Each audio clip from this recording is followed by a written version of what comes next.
Halo semuanya, perkenalkan nama saya Marcel Flemonebao. Saya dari kelas TA23 dan video kali ini saya ingin mengimplementasikan uh, sebuah aplikasi kompresi citra grayscale menggunakan Human Coding berbasis Python dan Thinter. Dalam video ini saya akan jelaskan teori dasar, desain antarmuka aplikasi dan simbolitas penutup. Oke, kompresi citra itu dalam kompresi citra adalah proses mengulangi ukuran file gambar tanpa mengurangi kualitasnya secara signifikan. Salah satu metode kompresi lossless yang terkenal adalah Human Coding, yang pada video sebelumnya sudah saya jelaskan tentang lossless. Lalu Human Coding bekerja dengan cara menghitung frekuensi kemunculan tiap pixel dalam gambar, lalu membuat pohon biner berdasarkan frekuensi tersebut. Pixel yang sering muncul diberi kode biner yang lebih pendek, sedangkan pixel yang jarang diberi kode yang lebih panjang. Proses ini menghasilkan representasi data baru yang lebih ringkas, namun masih dapat dikembalikan ke bentuk aslinya tanpa kehilangan informasi. Dalam kode Python ini yang saya buat menggunakan Python. Aplikasi saya ini menggunakan Python, library-nya Pil untuk manipulasi gambar serta Matplotlib untuk visualisasi hasil. Oke, saya akan jelaskan kode-kode yang setelah saya buat. Yang pertama ada import, yang banyak di atas itu ada import Thinter, itu semacam submodul untuk membuat GUI aplikasi. Lalu ada from Pil import image, itu untuk membuka dan menampilkan gambar.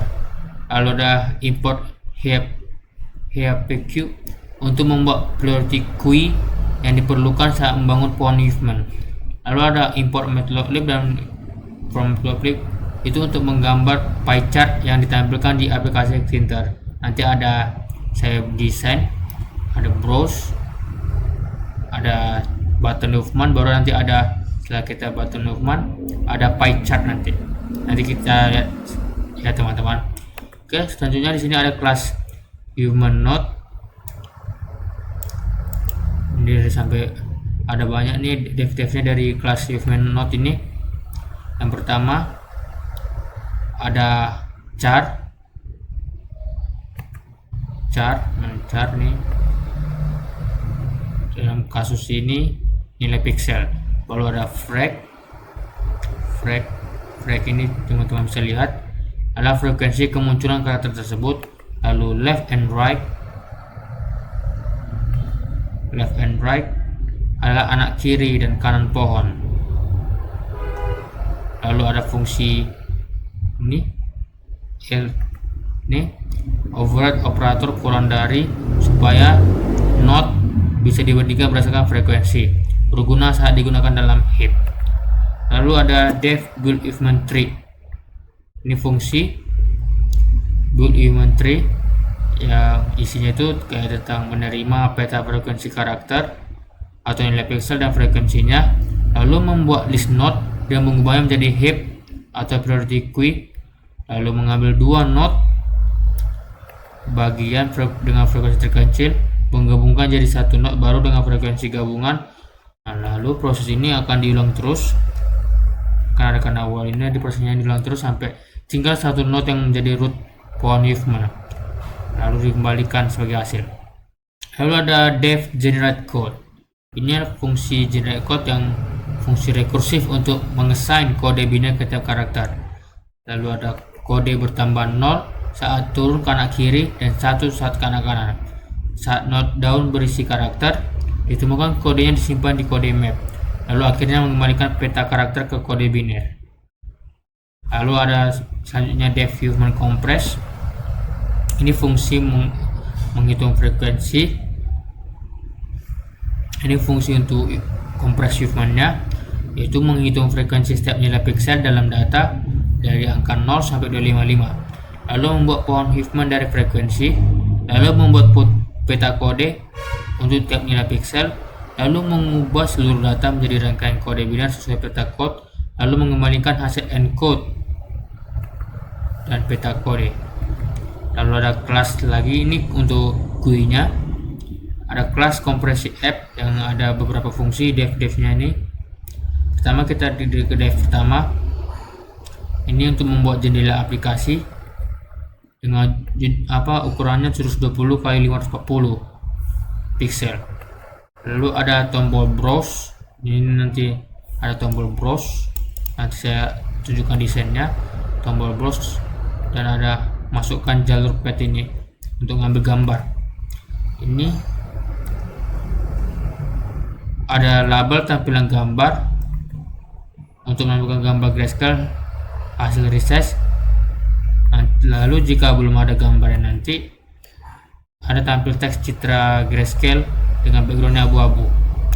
Lalu tombol movement, nanti ada button tulisannya movement untuk menjalankan proses kompresi gambar dengan movement coding. Lalu ada label info ukuran. Ini label ini menampilkan informasi ukuran file asli, ukuran file hasil kompresi, dan persen kompresi. Nah, teman-teman bisa lihat ada ukuran file asli, ada tulisan ukuran file asli, kompresi, dan ada persennya nanti. Lalu untuk frame-nya ini, untuk pie chart, nanti ada frame khusus untuk menampung grafik pie chart dari matplotlib yang akan di embed ke Thinter. Lalu selanjutnya ada fungsi browse image. Ini ya untuk membuka dialog file untuk memilih gambar. Jika file dipilih, nanti akan ditampilkan path-nya, akan tampilkan jalur path itu kayak jalur gitu, nanti kayak tahu C ke sini untuk jalur gitu. Lalu gambar dibuka dan diubah ke grayscale. Lalu gambar di resize 240 x 240 agar seragam. Gambar ditampilkan di label, lalu menyimpan referensi gambar untuk diproses di fungsi kompresi. Lalu ada fungsi selanjutnya, fungsi compress image. Ya, ini ada apa panjang ini juga. Nah, ini mengecek apakah gambar sudah dipilih, lalu mengambil data pixel sebagai list, menghitung ukuran file asli, jumlah pixel kali 8 bit, lalu mengambil fungsi kompresi command, menghitung ukuran file hasil kompresi, jumlah bit kode biner, menghitung persen kompresi, menampilkan info ukuran dan persen kompresi label, lalu memanggil fungsi animasi pie chart dari 0%. Nah, ini untuk fungsi animasi pie chartnya. Fungsi rekursif yang menampilkan pie chart kompresi dengan persentase, lalu menghapus widget pie chart sebelumnya agar tidak menumpuk, lalu membuat pie chart dengan dua bagian. Nanti ada bagian biru, itu artinya persen kompresi yang sudah tercapai, dan ada bagian abu sisanya, ada bagian abu-abu sisanya itu yang enggak terkompresi. Lalu ada menggunakan after Thinter untuk delay 20 ms.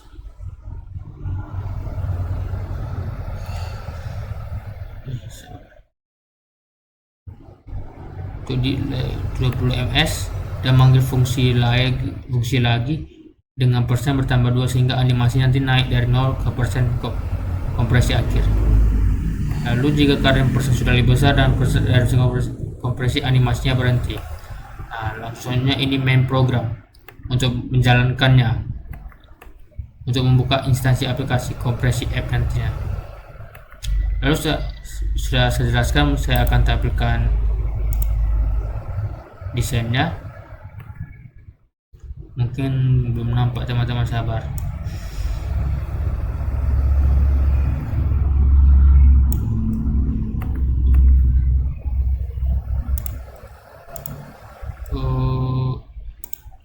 Oke, ya bisa terlihat teman-teman. Di sini ada yang saya bilang tadi, ada tampilan button browse. Nanti di situ ada semacam text box untuk jalur path. Kalau teks itu untuk menampilkan path file dipilih. Lalu ada label gambar. Label gambar untuk menampilkan citra nanti. Kita ambilkan citra dari ukuran 20 x 20 pixel. Lalu ada tombol movement nantinya. Kita untuk menampilkan tombol movement kita browse dulu nanti. Lalu nanti ada tampilkan yang saya bilang tadi itu tabel ukuran file asli, ukuran file kompresi, dan persennya. Lalu nanti ada pie chartnya. Oke, kita ambil dulu gambar. Mungkin saya di ini nggak nampak ya teman-teman hasil ngambil gambarnya ini. Ini saya ada ngambil satu gambar. Lalu ada button Huffman yang kita pencet.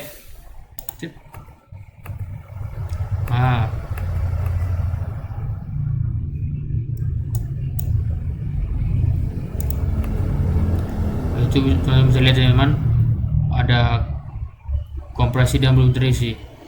Yang teman-teman bisa lihat ini ada ukuran file aslinya, ada ukuran file kompresi, dan ada persen kompresinya. Dari gambar yang saya ambil tadi, kompresinya cuma 18% ya teman-teman. Mungkin teman-teman bisa coba pakai gambar yang lain yang bisa kompresinya lebih dari 50%.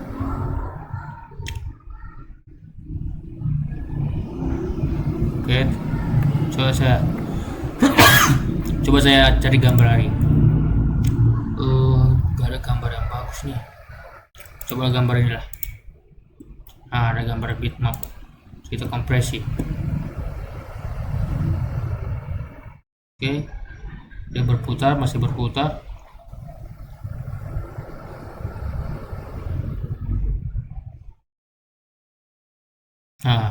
Hanya di sini tulisannya pas 0,73%. Ini dari gambar bit yang saya kasih, hanya ukuran file aslinya kan 40/60.800 bit. Ukuran file yang saya yang dikompresi Huffman ini cuman 231.000. Maka persennya cuma 49% aja. Oke teman-teman,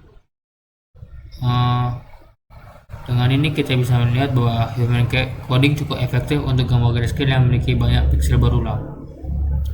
Oke, mungkin sudah sekian video kali ini. Demikian video saya ini membuat operasi cerita dan menggunakan metode human coding. Melalui program ini kita dapat menghemat ruang penyimpanan tanpa mengorbankan kualitas gambar karena ini merupakan metode lossless. Terima kasih atas perhatiannya, semoga bermanfaat dan sampai jumpa di video selanjutnya. Terima kasih.